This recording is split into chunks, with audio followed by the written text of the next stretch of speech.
Confusion sa inyo, no? With due respect to other agencies, pinalalagyan ko lang ng tabing yung mukha nila dahil ito yung mga suspect. Pero noong nakaraang linggo, yun naman ay surrender. Ibig sabihin, inako na nila yung kasalanan. And I'm happy and I'm praying for the soul of Mr. Cabrera, because of the effort of the Manila Police District and Councilor Awi Sia and Barangay Chairman Junicio and the family of the suspect. After so many months, natagpuan na po yung bangkay. At sana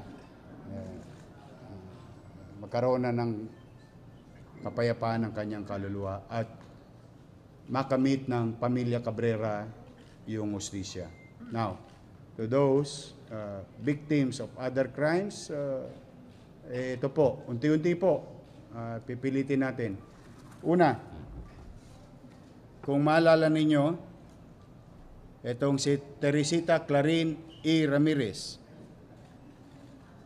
top 5 most wanted for reckless imprudence resulting in homicide and illegal practice of medicine, station level, top 5. Ibig sabihin, kung naano po ninyo, siya po yung nagtuli.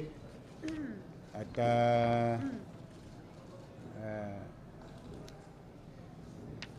lulungkot tayo. Pero para sa kaalaman ng ating mga kababayan, andito na po siya. Sa si Teresita. Ito po siya.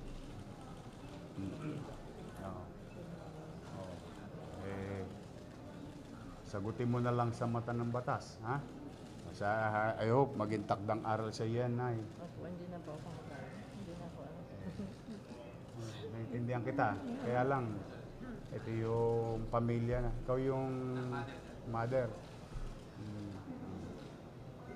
Kayo nang bahala. Basta ito'y arestado na. Kung gusto nyo makamit ng hustisya, nasa sa inyo na po yun. Anong pangalan mo? Maridol? Marjorie.